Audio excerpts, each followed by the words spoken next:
Concluded. Questions without notice. Are there any questions? The Prime Minister. Thank you, Mr Speaker. I inform the House that the Minister for Veterans Affairs and Minister for Defence Personnel will be absent from question time today, and the Minister for Defence will answer questions on his behalf. Thank the Prime Minister. The Leader of the Opposition. Thanks, Mr Speaker. My question is to the Prime Minister. Kate Jenkins has made shocking findings in her report today. Does the Prime Minister agree that everyone working in this building, including staff, deserve a safer and more respectful place at work? The Prime Minister has Thank you, Mr Speaker. I'm sure I join with the Leader of the Opposition and the leaders of all parties represented in this chamber, including the members of the crossbench, the Independents, the Leader of the Nationals, in answering that question on behalf of all of us, which is yes, Mr Speaker, of course we do. Because in this place, Mr Speaker, we are not just members, we are also employers individually. Each and every one of us are employers, and we have responsibilities as employers to make this workplace as safe as it possibly can be, Mr Speaker, as it possibly can be. And so today, the report, Mr Speaker, that Commissioner Jenkins has provided to all of us, to the government, Mr Speaker, and happy to table that report, Mr Speaker. This report, I think, goes to the root causes here that we have had to address in our workplaces.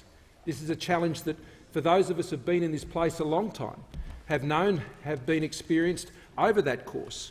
And it deals with the issues of power imbalances. It deals with the issues of gender imbalances. It deals with the issues of accountability and independent complaint mechanisms, which I'm very pleased we have already taken action on, as we have with the counselling support and other services. We didn't have to wait, Mr Speaker, for this report before taking the action.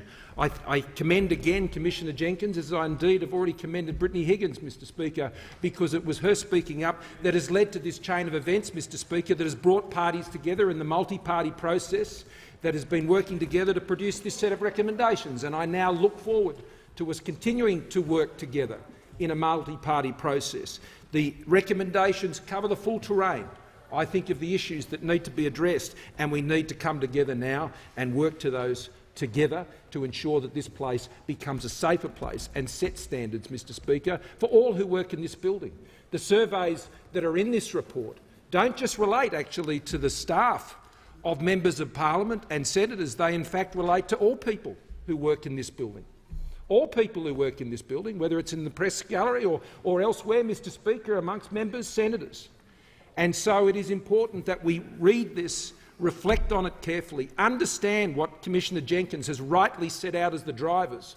As I said earlier today, we have the great privilege to work in this place, and all of those who are here also have that privilege.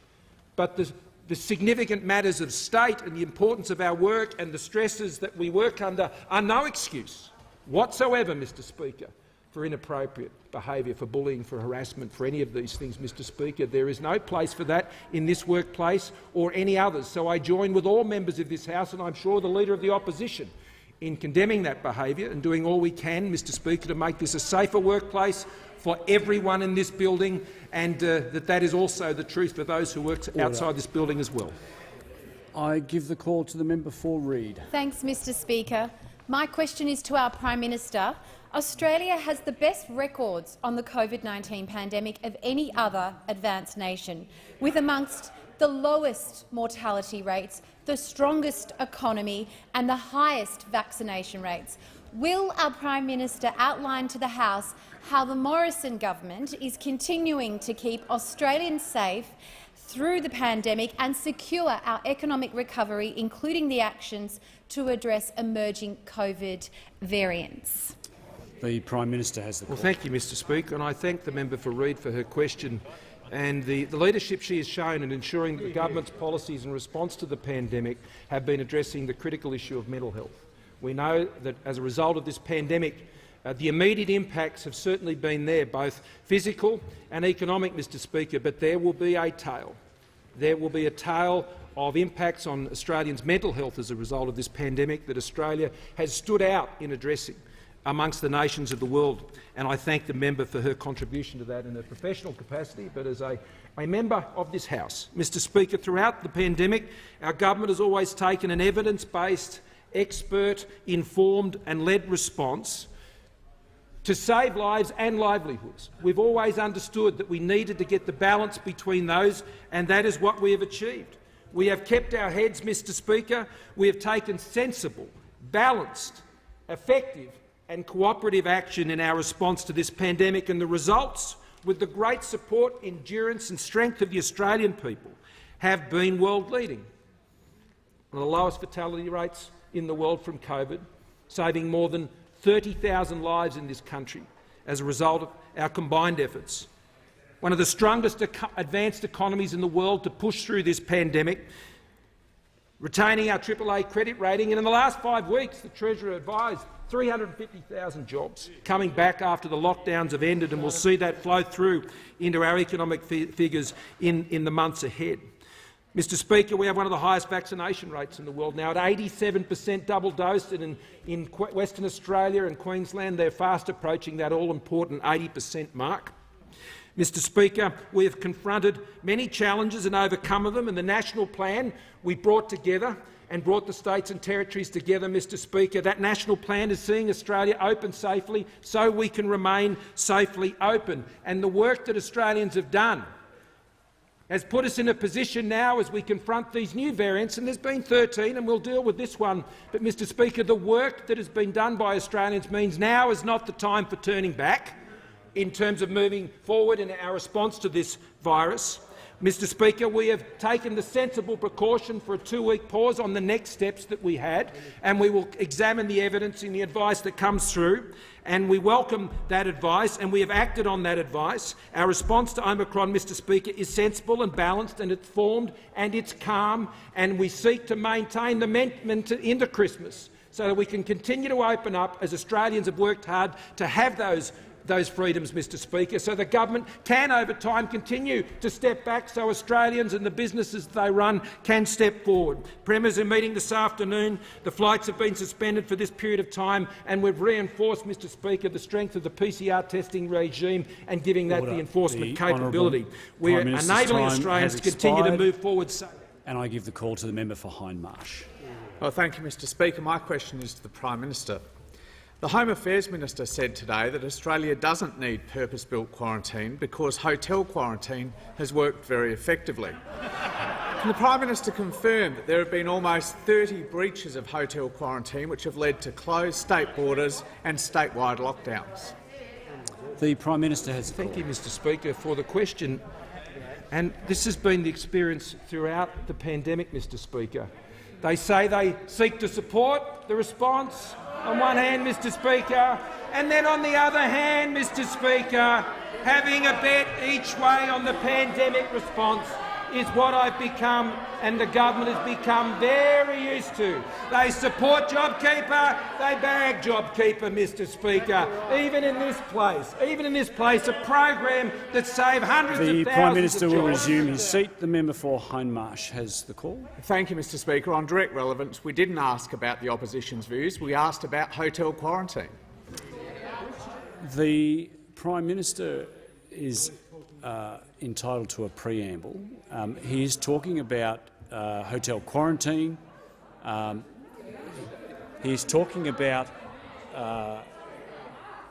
He is on point.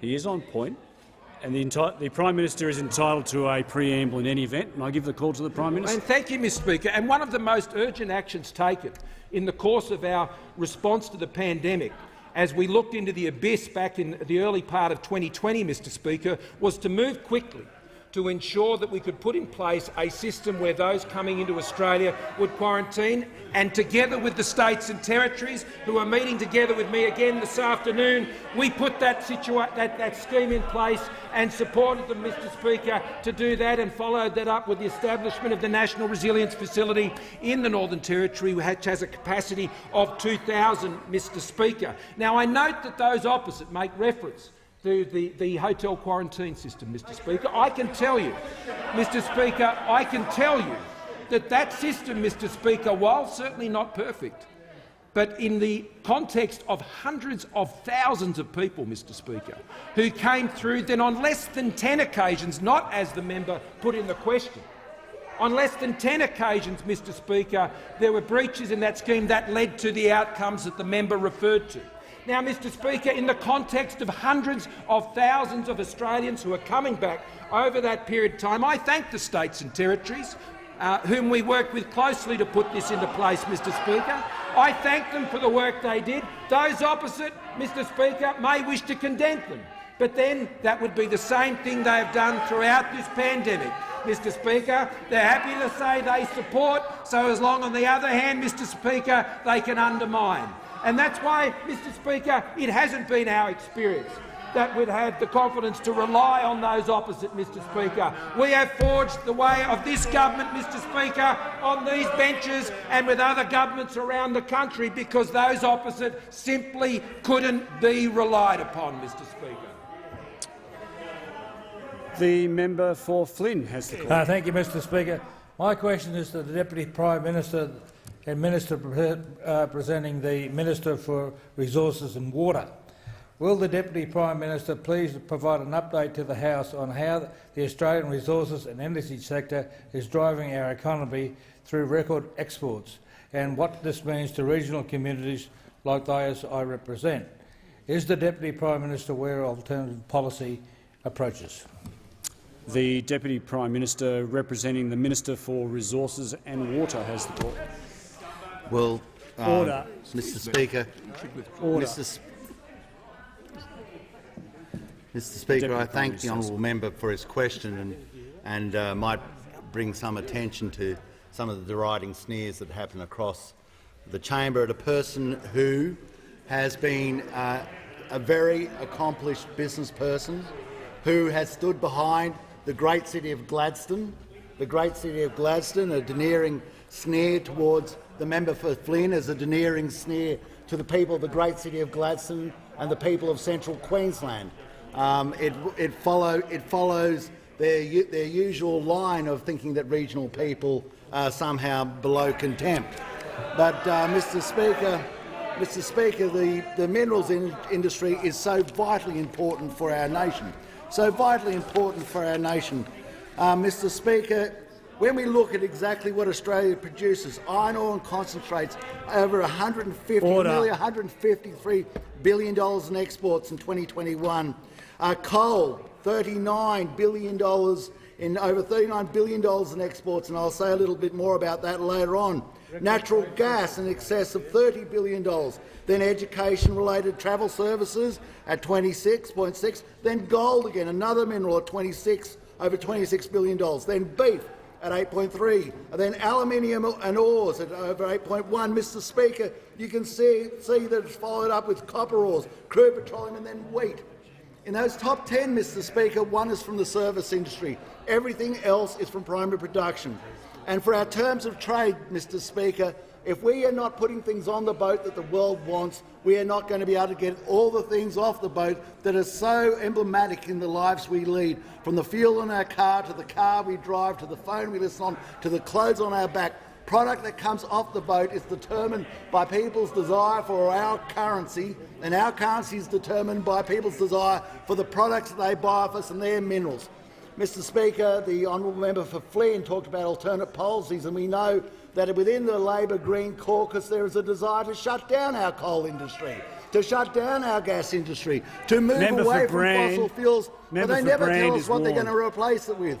Mr Speaker, the member for Grayndler went up to Moranbah. He wouldn't even take a media contingent with him, saying that a Facebook post was as far as he was going to go.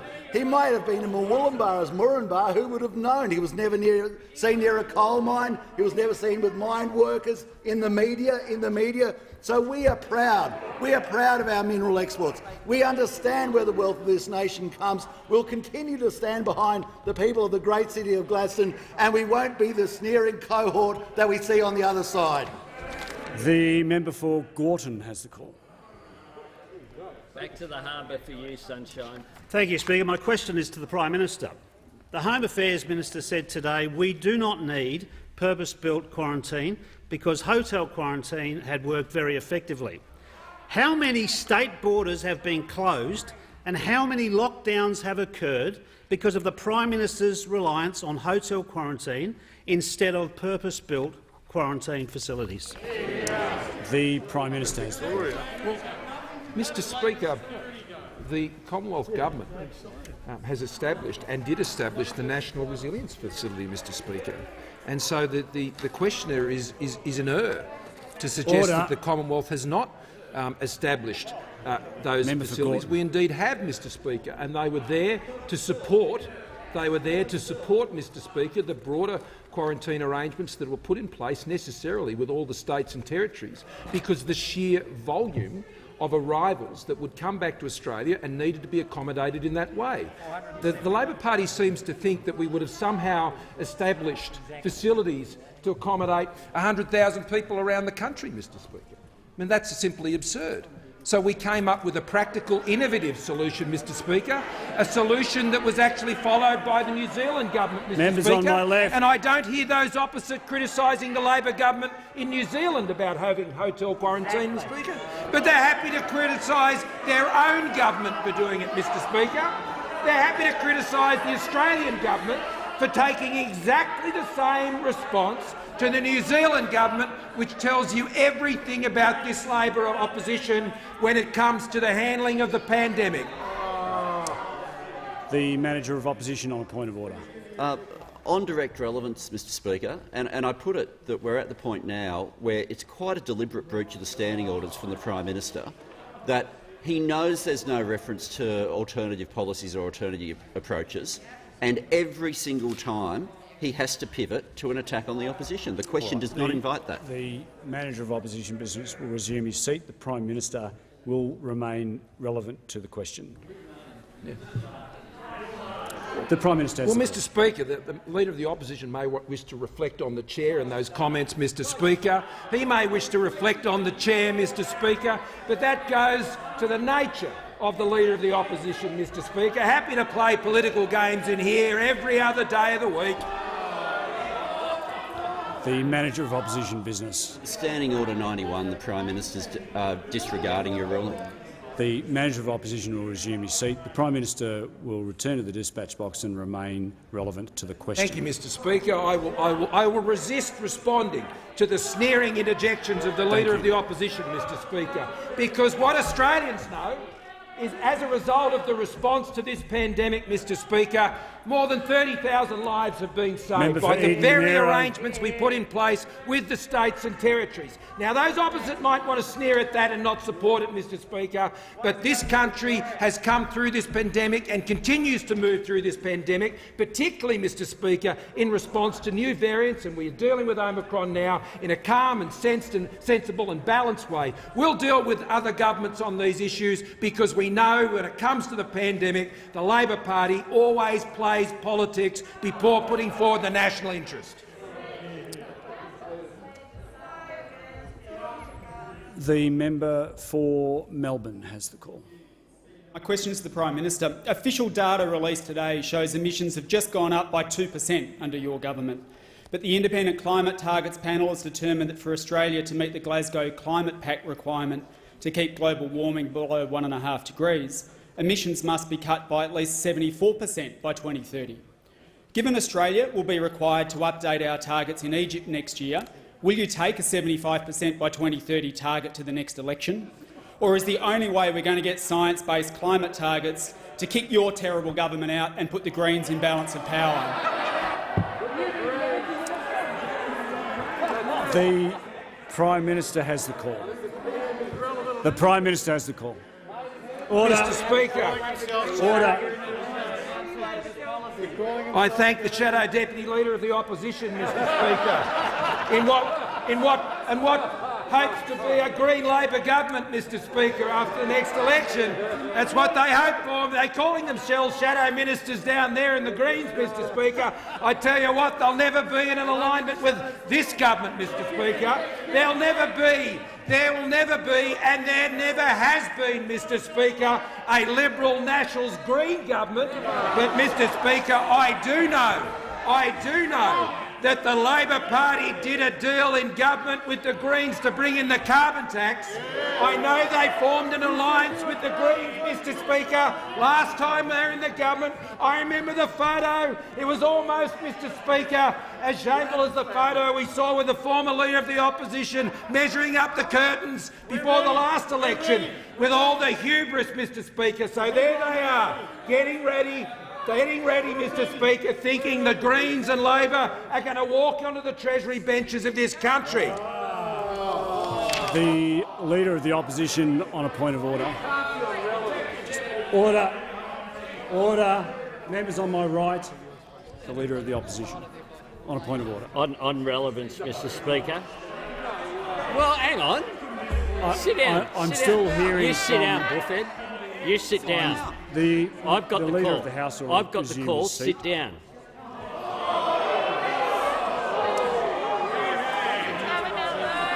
The Leader of the Opposition, on point of order of relevance. Thanks, Mr Speaker. On relevance, the only coalition in this parliament is the rabble over there. The Leader of the Opposition will resume his seat. The Leader of the House. Mr Speaker, if there was a standing order on glass jaws, he would be in order. Clearly, there is Leader not, of the House, and he should be sat down. The Leader of the House will resume his seat.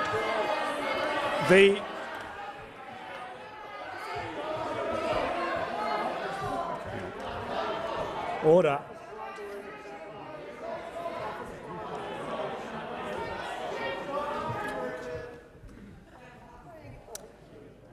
The question asked by the member for Melbourne was extraordinarily broad, and I would ask the Prime Minister to return to the dispatch box. Thank you, Mr Speaker. I note that the Leader of the Opposition takes objection to the suggestion that the Greens and Labor would actually form a coalition. Now, where would I get that idea from, Mr Speaker? They actually did it, Mr Speaker. They actually did it when they were last in government. And I remember many years ago when Lindsay Tanner, the former member for Melbourne, Mr Speaker, the former member for Melbourne said, I think it was before the 2004 election, Mr Speaker, and he said, you know, if it's a close election, we might have to do some of the crazy things the Greens want us to do, Mr Speaker.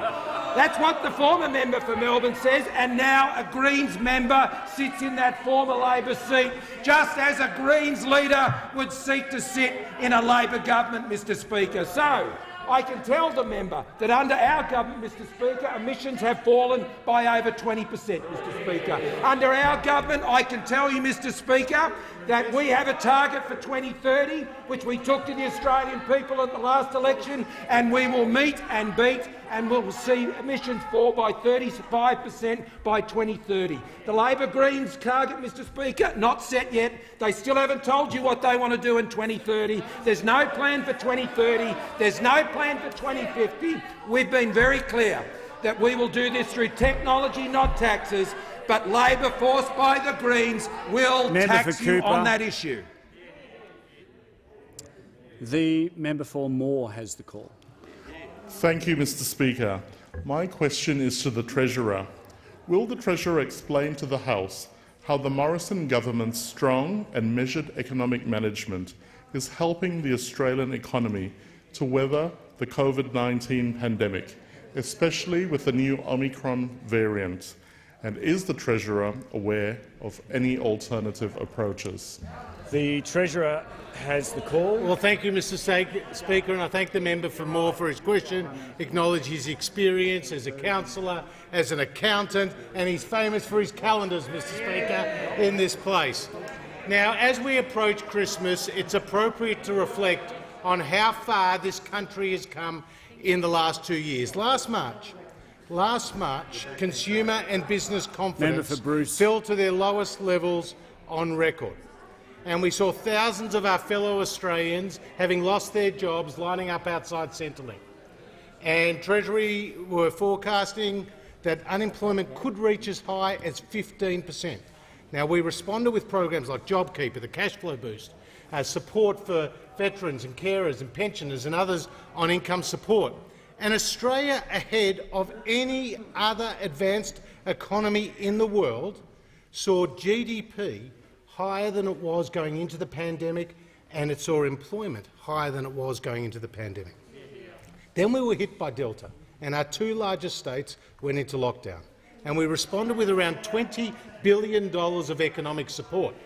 And now restrictions are easing and our economy is on the road to recovery. Now, there are new variants like Omicron, and we know that we are in a strong position to respond with one of the highest vaccination rates in the world and one of the strongest economies in the world. Now, this is our track record. After the biggest economic shock since the Great Depression, unemployment today is lower than when Labor left office, Mr Speaker. Now, I'm asked, are there any alternative approaches? Well, we know this weak Labor leader, does not have the courage to come clean with his policies to the Australian people. And this weak Labor leader will not stop. The Treasurer will resume his seat. The Leader of the Opposition on point of order. Yes, Mr Speaker, it's not in order for the Treasurer to just sledge members of the opposition. It's not a policy debate, it's just a personal sledge, and it's out of order. The Manager of Opposition Business, I'm happy to hear from you on a particular standing order if you want to take me to that.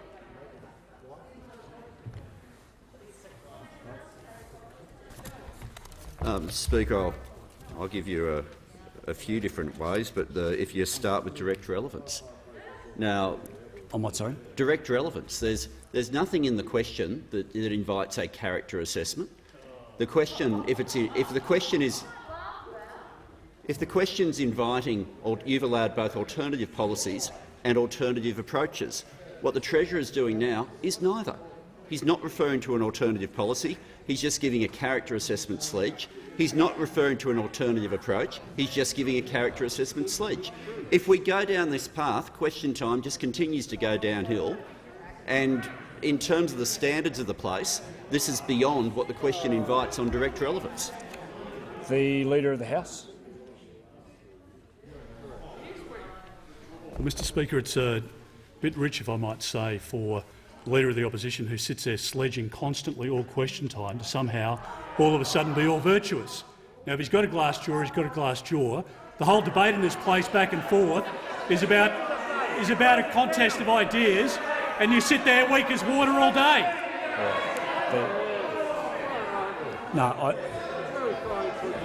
Leader of the Opposition. On the point of order that was raised by the Leader of the House. No, he wasn't.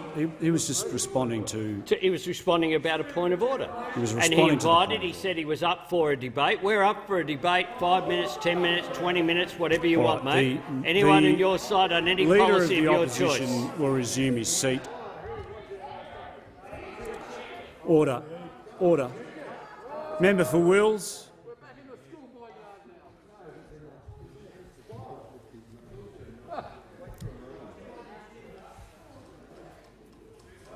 One of the issues that the Jenkins report deals with is respect, and I'm not quite sure what whoever found that so funny laughed out loud then, but I would call upon members of the House to, as I said in my first speech as Speaker, I don't expect this place to be a monastical library. But the Australian public does not want to see this place descend into a political coliseum. There will be a lot of discussion over the next days and weeks over respect in this place, and I would ask members, all members, to show that level of respect in this chamber as well. And I'll give the call to the Treasurer. Mr Speaker, with apology, there is a policy from the Leader of the Opposition, and that's for a Nationals driver's licence, Mr Speaker. And there is a policy from the Leader of the Opposition, and that is to waste $6 billion of taxpayers' money giving for people who have already had the jab to get a payment, Mr Speaker. The reality is this weak Leader of the Opposition will not stand up to the shadow ministers in the Greens. Has the Treasurer finished his answer? No. The Manager of Opposition Business. Mr Speaker, under Standing Order 91, you made a ruling as to what the standard should be. The Treasurer has now gone back to the exact language he was using before you made that ruling. Well, look, I didn't rule on those words. I called upon all members to be respectful in this place, and I would ask the Treasurer to do the same. The Treasurer has the call. Mr Speaker, the fact is that if given half a chance on the Treasury benches, this Leader of the Opposition will increase taxes on the Australian people. Whether it's family businesses, whether it's superannuation, whether it's income taxes, whether it's franking credits and retirees, whether it's housing, Mr Speaker. And we know that from their previous record, and we know that from the $387 billion of high taxes they took to the Australian people. The member for Hindmarsh has the call. See, that was powerful. Thank you again, Mr Speaker. My question is to the Prime Minister. In her National Review of Quarantine published this month, the Prime Minister's hand-picked quarantine advisor, Jane Holton, told him, and I quote, "Some quarantine settings, such as quarantine in a purpose-built facility, are better able to mitigate transmission risks, especially for high-risk travellers and in respect of variants of concern." And further that, and I quote, "The Centre for National Resilience at Howard Springs was not purpose-built for quarantine. Why has the Prime Minister failed to establish a single purpose-built quarantine facility?" The Prime Minister has the call. The member will be aware that that was a report that I, in fact, commissioned, Mr Speaker. That was a report I commissioned, and, Mr Speaker, that led in the process of developing that report to the decisions that were taken for the additional facilities, Mr Speaker, that are being completed in Victoria, in Queensland, Mr Speaker, and in Western Australia. Mr Speaker, those facilities are important not just for what we may have to face next year for the more severe cases that may have to be taken, and as we've discussed those with state governments, but for future pandemics that may present in the future, and that's why we have invested in those facilities. So, Mr Speaker, I would only encourage those opposite. As Australians continue to push through this pandemic, and as we continue to face these new variants of concern, and it is a variant of concern, but we've dealt with many before. What I do know from certainly the Premier of New South Wales, and I appreciate the measures that they've taken in relation to this most recent variant, and I believe the view was also held by the Victorian Premier, that we don't want to return to those arrangements that were put in place for those quarantine facilities, that is in hotels, Mr Speaker, that they are moving now to home quarantine. Home quarantine and isolation, and that is how we live with the virus, and we live together with the virus.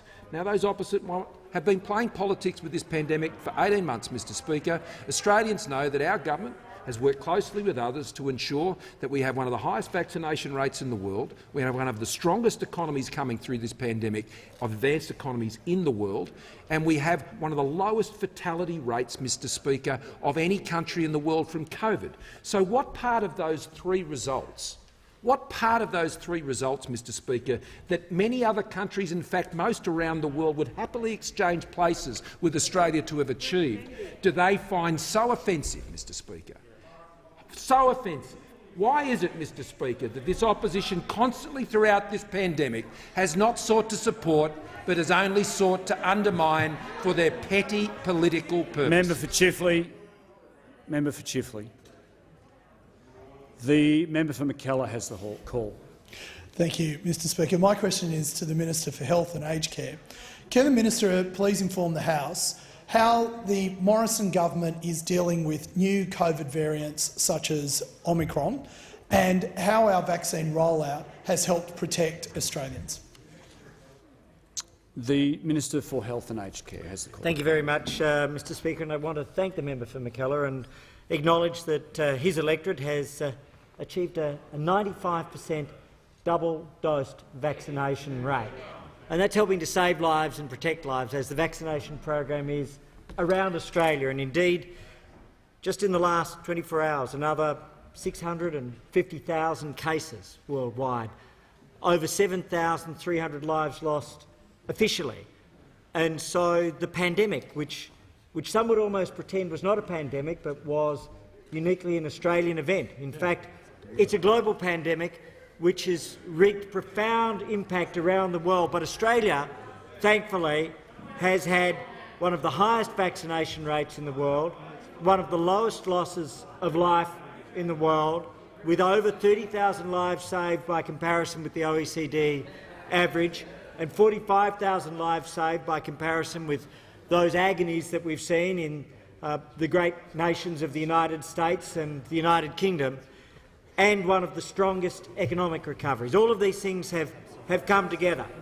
The program that we put in place to protect Australians, borders, testing, tracing, distancing and the vaccination program has worked together through these rings of containment to give Australians some of the strongest outcomes of any nation in the world. And let us never forget, as a parliament, that of all the nations in the world, Australia is one of the few with a loss of life that is so limited. Each life lost is to be deeply regretted, but no nation is immune. But few nations have done better than Australia. That's what is fundamentally important. And now, as we face the latest news about the Omicron variant, we know that the very systems that were established on our watch, in our time, have been put in place immediately. On Saturday, off the back of the briefing with the Chief Medical Officer and the Secretary of Health, the Prime Minister instructed that we take steps to cease flights from the southern African nations, that we sadly put in place a pause on non-Australian arrivals from the southern African nations, that we would ensure that there would be quarantine for those who have been in the southern African nations, and to ensure that we made efforts to ensure that all those who had already arrived in Australia were put in quarantine. These elements have come together. They are saving lives and protecting lives. Now additional measures have been taken by the National Security Committee overnight with regards to new arrivals and pausing those for 14 days. Together, these actions are protecting Australia and continuing to protect Australia. The member for Canberra has the call. Thank you, Speaker. My question is to the Prime Minister.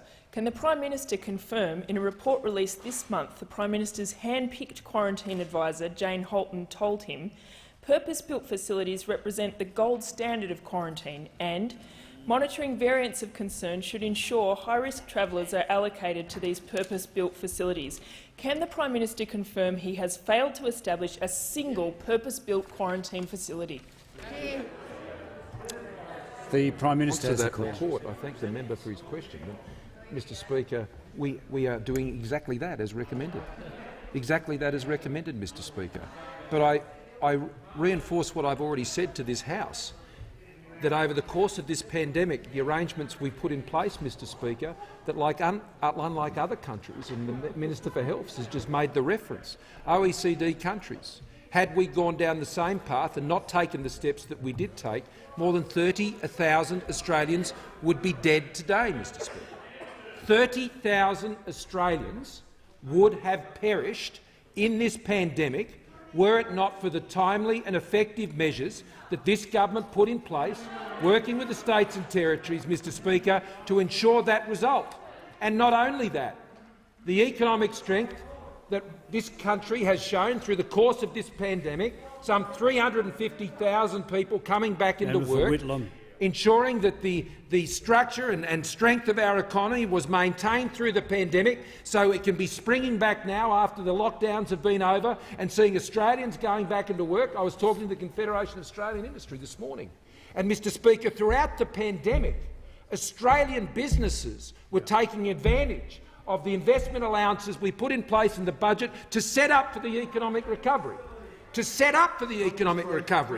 And, Mr. Speaker, their vote of confidence in the Australian economy in the midst of a pandemic shows great character and shows great resilience and fortitude, and that is what is setting up the opportunity in the years ahead. But we cannot take that economic recovery for granted.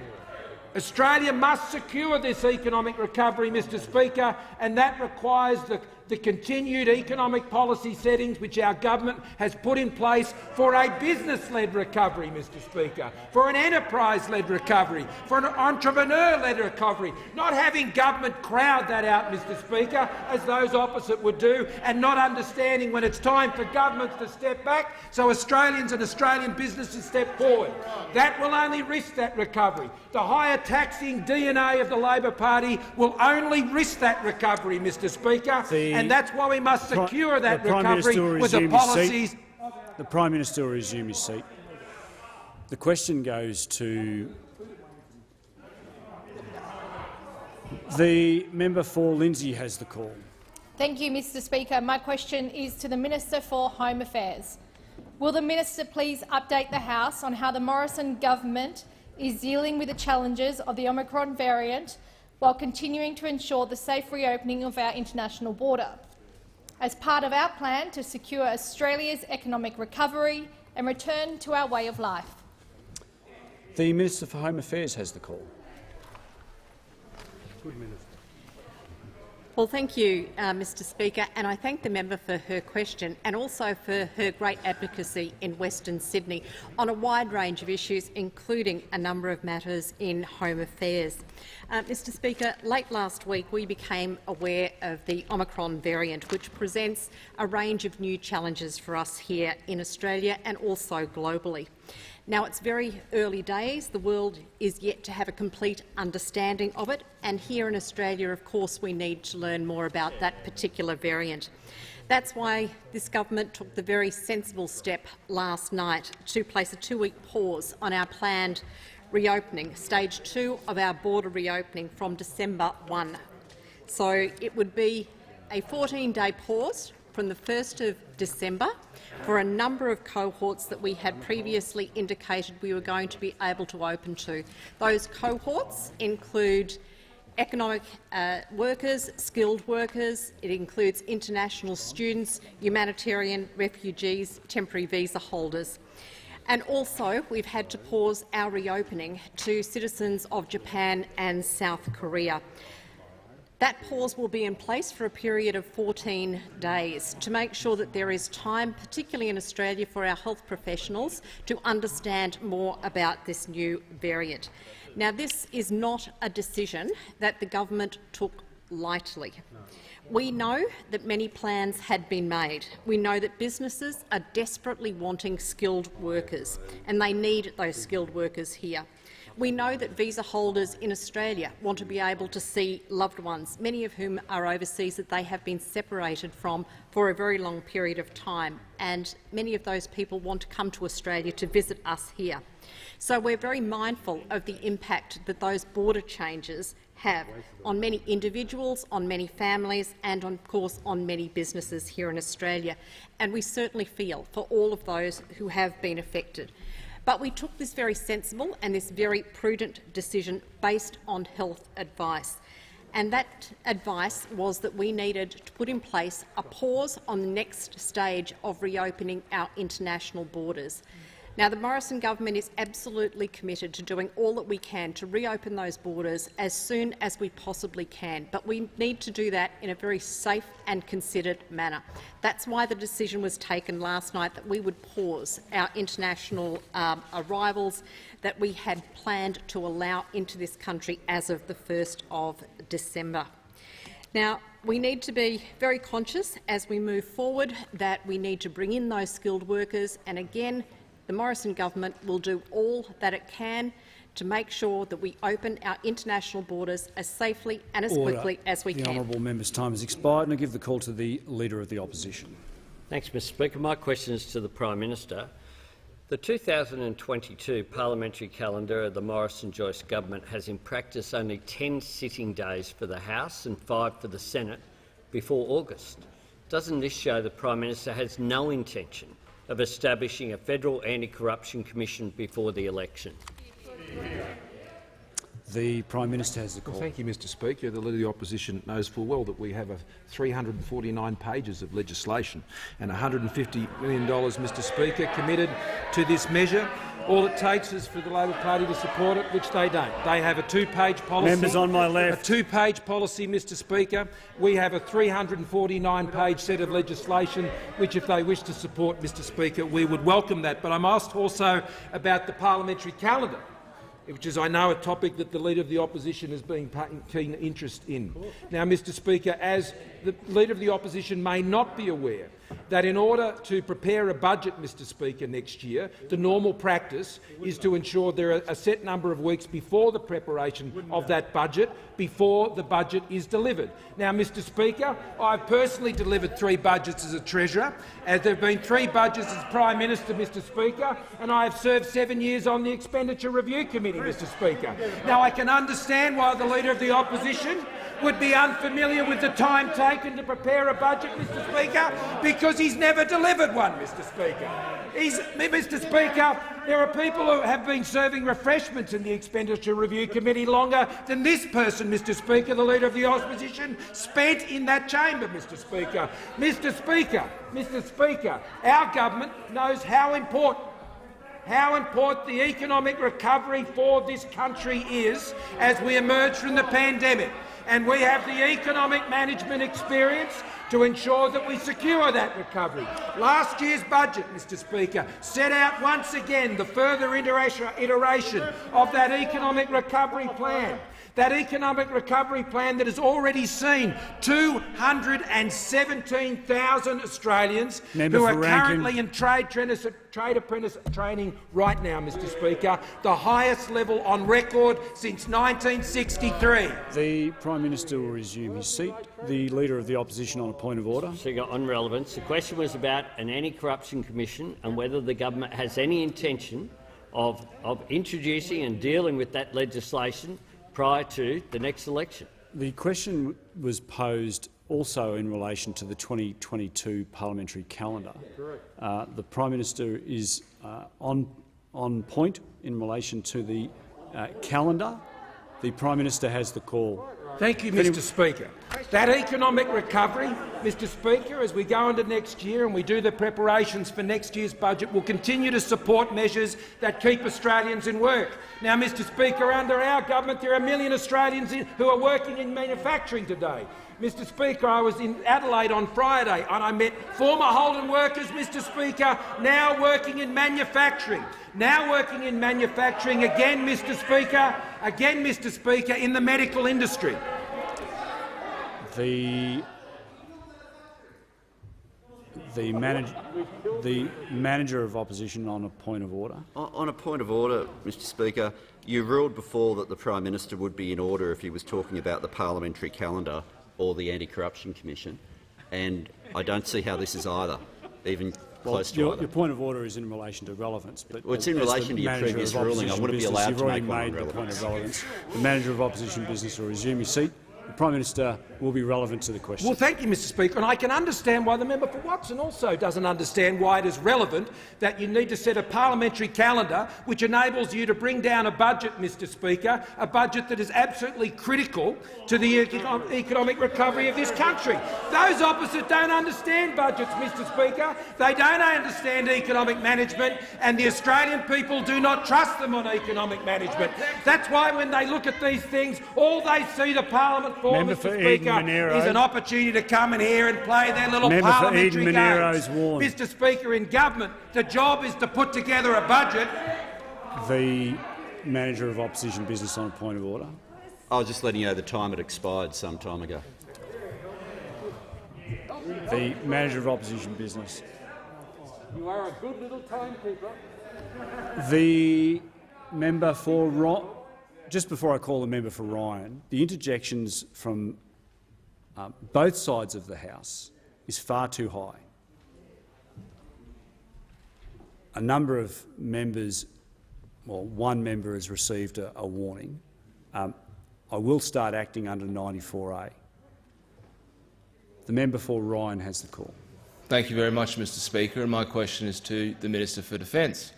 Will the Minister please update the House on how the Morrison government's partnership with the United States and the United Kingdom is ensuring that Australia can meet the threats posed by the changing strategic environment, and is the minister aware of any alternative approaches? The Minister for Defence has the call.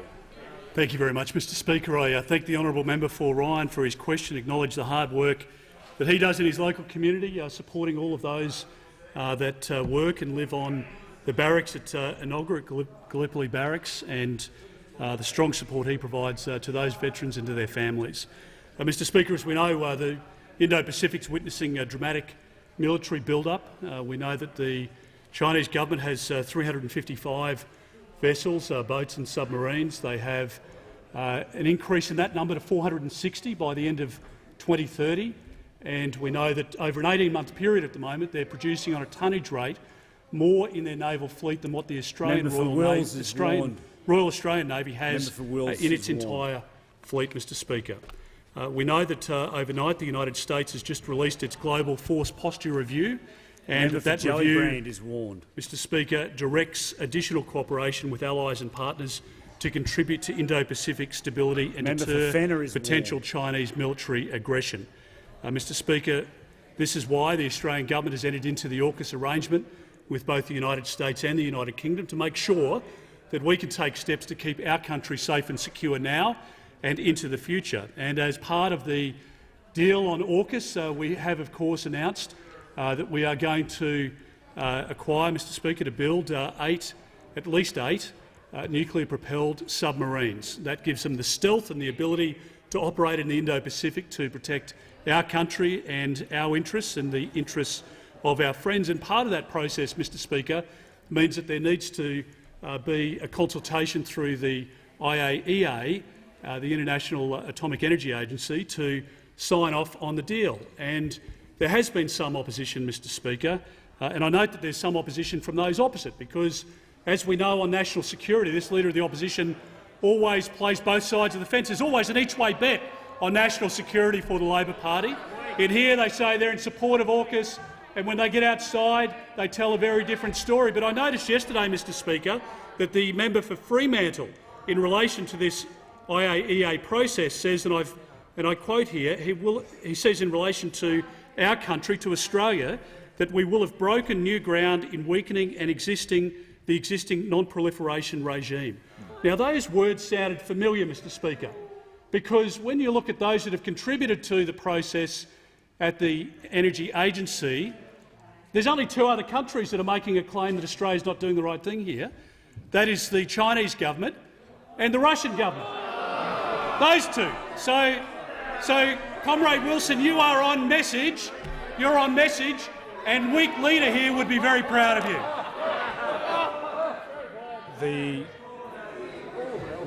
The Leader of the Opposition. Yes, Mr Speaker. I seek leave to move the following motion: that the House declares our support for our alliances with the United States and the United Kingdom.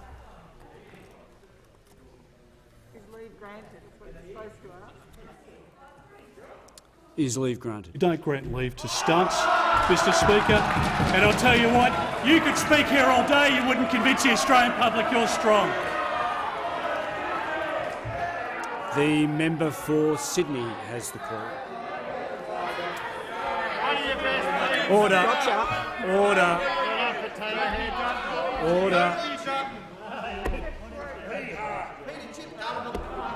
Members on my left. If members on my left and members on my right want me to hear the question, they'll stop their interjections. The member for Sydney has the call. Thank you, Mr Speaker. My question is to the Prime Minister. Does the Prime Minister's model of a National Anti-Corruption Commission have the power to investigate the Energy Minister's use of forged documents to attack the Lord Mayor of Sydney?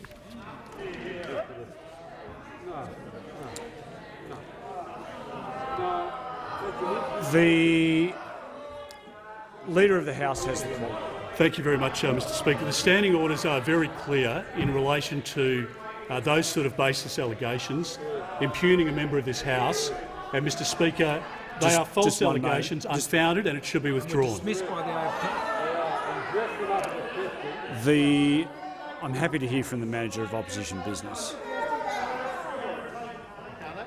Mr Speaker, it's been the case for quite some time that if a minister wants to reject something within a question, they have the opportunity to do so in the answer. But the question does not assert something as fact. It asks a question. It asks the question, and the Manager of Opposition Business will resume his seat. The Standing Order 100D Roman numeral 4 talks about imputations, and certainly there's an imputation in that question. I'm happy to give the questioner the opportunity to reword the question. I can come back to the member for Sydney. Thank you, Mr Speaker. My question is to the Prime Minister. Does the Prime Minister's model of a National Anti-Corruption Commission have the power to investigate the use of forged documents to attack a Lord Mayor? The Minister has the call. Well, I do thank the Prime Minister for the opportunity to respond to the question asked by the member for Sydney. Our model will deal with serious allegations of serious criminal corruption at the Commonwealth level. That is what our model will do. It's a well-developed, serious, substantiated model. And if the opposition was serious about engaging in it, if the opposition was serious about tackling the risk and challenge of serious, suspected serious criminal corruption at the Commonwealth level, what they would do is engage seriously with this government on what we've put on the full text, the 349 pages of legislation which have been out there for many months, rather than engaging in a series of political stunts, Mr Speaker. One side of this House is genuine and serious-minded about engaging on the issue of suspected Commonwealth criminal corruption. One side of this House has detailed exposure draft legislation which is out there ready to go, and the other side of this House is sitting on its hands doing nothing, and they need to take a good hard look at themselves. The member for Boothby has the Thank you, Mr Speaker. My question is to the Minister for Education and Youth. The Morrison government is securing Australia's economic recovery by investing in technology and research. Will the minister please update the House on the government's university research commercialisation agenda and how this plan will create more Australian jobs?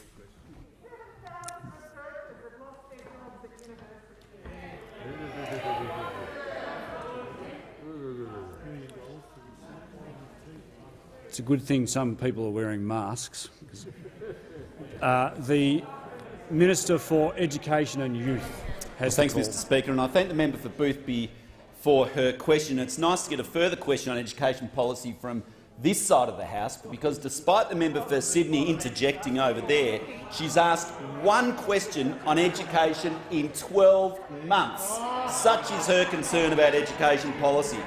Mr Speaker, an important part of our plan to secure Australia's economic recovery is to get the best brains at our universities to work with our business leaders to convert their great research into products, into new companies and ultimately into jobs and wealth creation. Now, this close collaboration between academics and businesses occurs so well in places like Silicon Valley or the innovation country of Israel, but in Australia we know that we can do better. Now, to be fair, we have brilliant research. We punch above our weight in terms of primary research, but on nearly every metric of research commercialisation, we don't do as well as where we should be, Mr Speaker. Now, we want to change this. We want to be more like the United States. We want to be more like Israel in this regards, where those universities do work with business to create the new products, to create the new companies, to drive the economy, to create wealth for the nation. And, Mr Speaker, last week we announced our first step to see this happen. And, Mr Speaker, $243 million is being invested in what we are calling trailblazer universities. And these are going to be universities that are hungry to aggressively go down the research commercialisation path and can showcase to others how it can be done. They're going to be trailblazers. They'll be focused on this task. They'll receive $50 million each in order to do the job, to recruit the best, to purchase kit, and in exchange they'll be focused very much on research commercialisation, have industrial relations frameworks to underpin it, Mr Speaker, and absolutely showcase what can be done in this particular area. Now, this has been warmly welcomed by both the business community and indeed by university leaders alike. The Business Council of Australia, for example, said that this will help give us an edge in the global battle to turn our ideas into new industries, new jobs and new opportunities. Universities Australia said that this investment, and I quote again, will ensure that the best and brightest can play their role in our nation's recovery from the pandemic, Mr Speaker. This is what this particular program is going to do. It's the first instalment of our research commercialisation agenda, Mr Speaker. There'll be more to come. We want to see our universities work with the industry to create the jobs of the future. The member for Solomon has the call. Thanks, Speaker. My question is to the Prime Minister. Does the Prime Minister's model of a National Anti-Corruption Commission have the power to investigate a Cabinet Minister's decision to grant visas to au pairs for mates? The Prime Minister has the call. Thank you, Mr Speaker.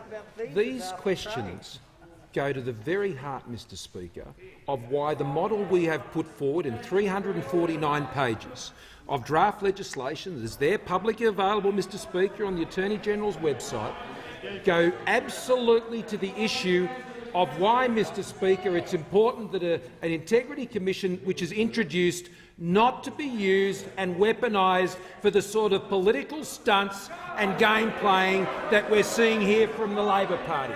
They don't want an integrity commission, Mr Speaker. They just want to engage in the slurs. Mr Speaker, criminal corrupt conduct is the sort of conduct, Mr Speaker, that sent the former Minister Ian McDonald, Mr Speaker, to prison, which the Leader of the Opposition was a keen supporter of, Mr Speaker. The Leader of the Opposition, on a point of order. I ask that it be withdrawn, Mr Speaker.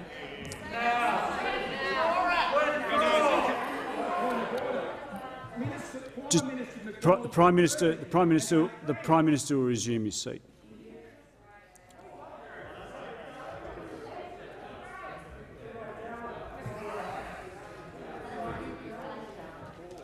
Order.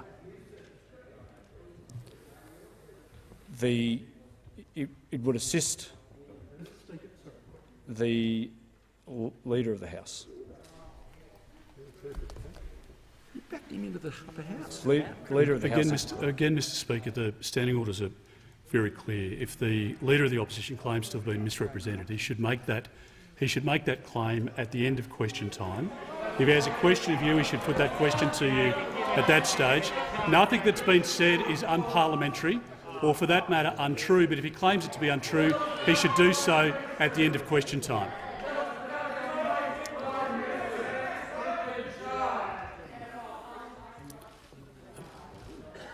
Member for Isaacs is warned. The Leader of the Opposition. Yes, Mr Speaker. I have supported all of the processes, including the ICAC processes. No, the Leader of the Opposition is on a point of order. The Prime Minister cannot make the accusation which he has made, and it cannot be allowed to stand. I oppose criminal conduct, and I support the jailing of people who break the law. Leader of the Opposition. The Leader of the Opposition will resume his seat. The order. It's not in order for a Member of Parliament to accuse, and just hear me out for a moment, it's not in order for a Member of Parliament to accuse another Member of Parliament to have acted criminally. Over the last week, there's been discussions around mates being in jail, and it is sailing close to the wind. Whilst it's not technically a breach of the standing orders, it is sailing close to the wind. And I would just ask the Prime Minister and all members to be very, very mindful that whilst an accusation may not allude to criminal conduct, there's a form of guilt by association type arrangement, and I would ask the Prime Minister just to be careful with his wording, please. Mr. Speaker, my statement was based simply on the fact of the Leader of the Opposition's support for Ian McDonald to be in the New South Wales Parliament, Mr. Speaker. There are matters on the public record. He can take a personal explanation if that's not true. The Leader of the Opposition will resume his seat. The Prime Minister has the call. Thank you, Mr. Speaker. I'm also asked about matters involving immigration, Mr. Speaker, and the conduct of people involving immigration. And the former Labor member for Dovell, Mr. Thompson, Mr. Speaker, was found guilty of 13 counts of theft for spending money on prostitutes, fine dining, and he's later been charged with... The Manager of Opposition. Order! Order! The Manager of Opposition on point of order. Mr. Speaker, simply on relevance. The Prime Minister is referring to conduct that is appropriately being called out. It's just not relevant to this question. Well, the question, Manager of Opposition Business, the question was in relation to an anti-corruption commission. What the Prime Minister is doing is saying, because there's a reference to a specific form of visa with respect to au pairs, that therefore it's open to him to talk about anything within the immigration system. That's an extraordinary stretch. No, I don't agree. The question is in relation to anti-corruption commission, particularly in relation to visas, and the Prime Minister has the call. Mr. Speaker, in relation to Mr. Thompson, Mr. Speaker, this is what the Leader of the Opposition had to say about him, Mr. Speaker. He said he had complete confidence in Mr. Thompson, Mr. Speaker. As we know, we saw him on the beers with Mr. Thompson, Mr. Speaker.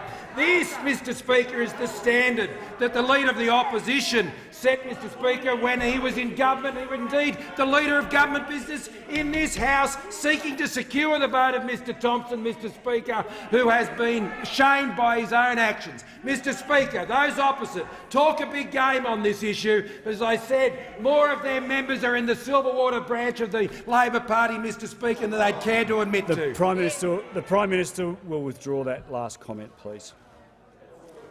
The Prime Minister will withdraw that last comment. Order. Order. Order. Order. I just spoke about the issue of sailing close to the wind. The Prime Minister has referred to Silverwater and the Labor Party. It would assist the chair if the Prime Minister withdrew that last comment, please. I'm happy to withdraw, Mr. Speaker. Thank you. The member for Nichols. Thank you very much, Speaker. My question is to the Minister for Agriculture and Northern Australia. Will the Minister explain to the House how the Morrison-Joyce government's substantial investment in agricultural innovation will boost productivity, jobs, prosperity in regional Australia and assist agriculture in reaching its target of being a $100 billion industry by 2030?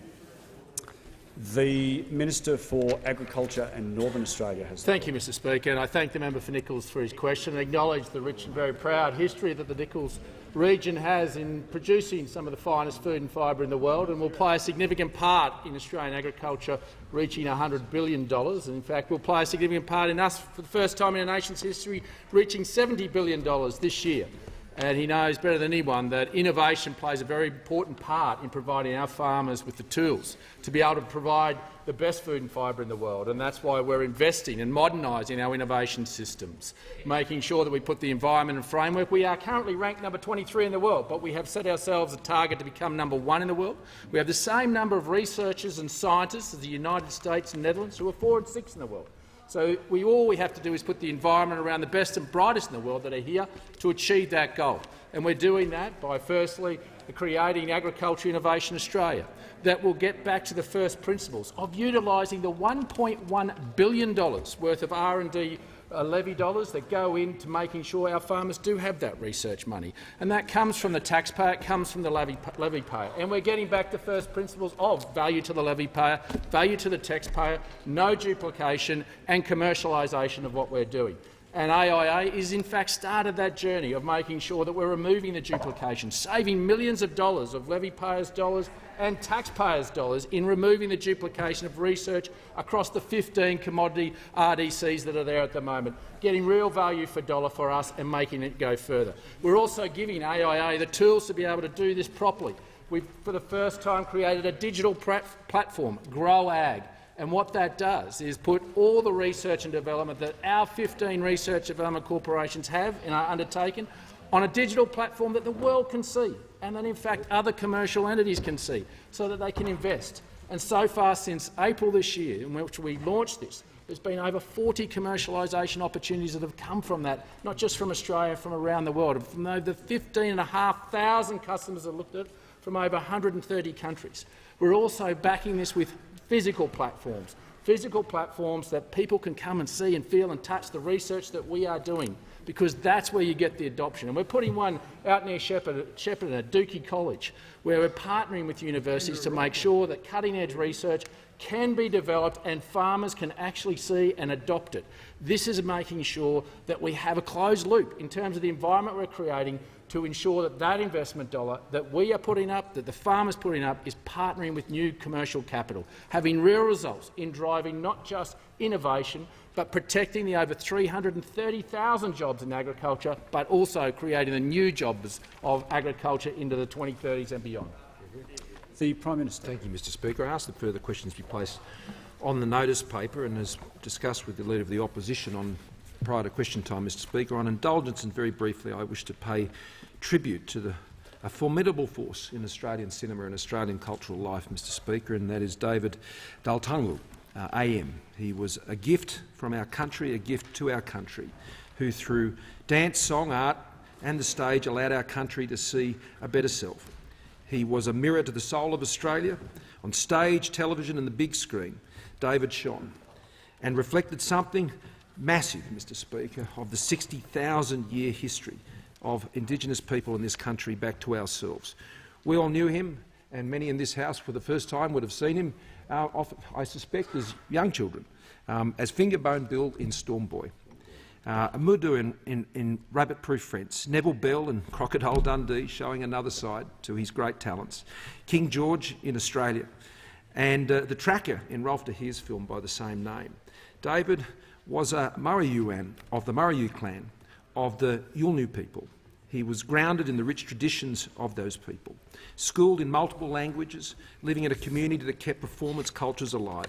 He understood story and meaning. He carried himself with elegance, grace, dignity and beauty. According to historian Dr Amanda Harris, who has written extensively about the history of Aboriginal music and dance, he had a strong desire to tell his own story, the story of his culture, the story of Australia.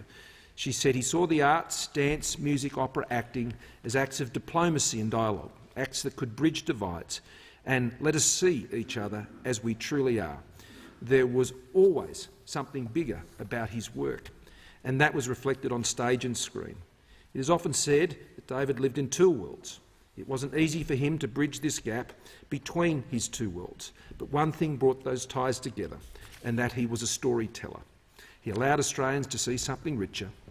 In lauding him, we should not rob him of his joy, his cheekiness and the ease in which he carried himself. On occasion he'd begin an acceptance speech with the word, "I deserve this." And he did.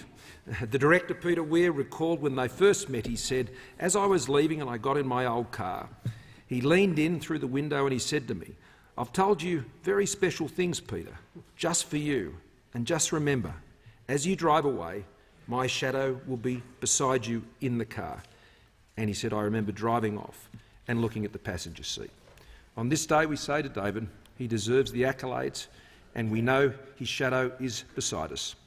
This country, its history, its joys and travails were at the essence of his being, and to his family and his friends and his people, we extend our deep sympathies for their loss and Australia's loss. May he rest in peace. The Leader of the Opposition on indulgence. David Dalatingu faced the end with the same grace he carried himself with through so much of his life.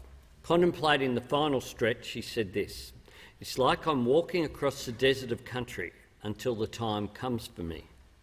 And now the time has come. Australia has lost a great actor, dancer, painter, writer, proud Yolngu man, a great Australian, a rare human being, a titan.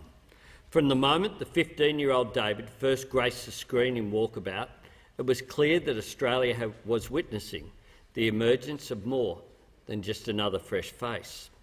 At a time when non-Indigenous actors were still being cast in Indigenous roles, here he was, bringing his own culture so vividly and mesmerisingly alive on the screen. More than just a film role, it was a turning point.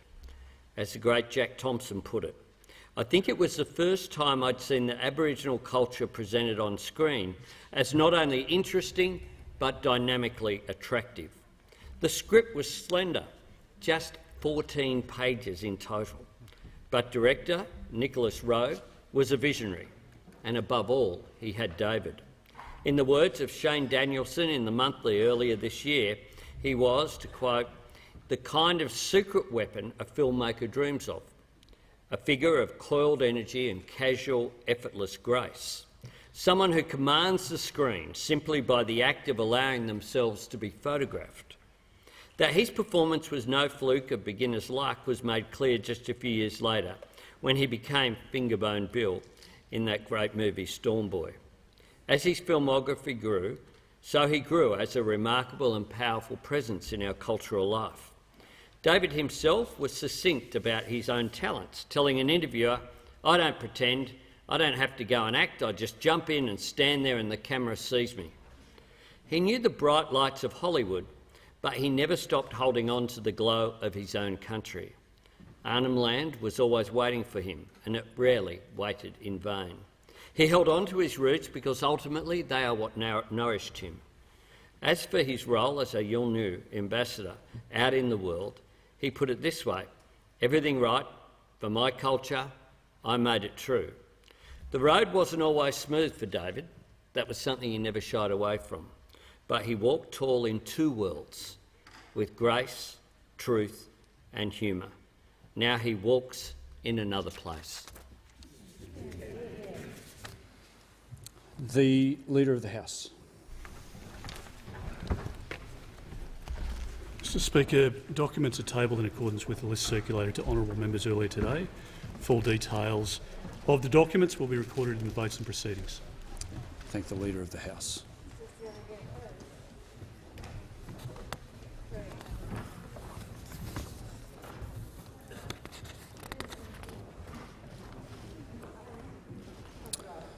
I've received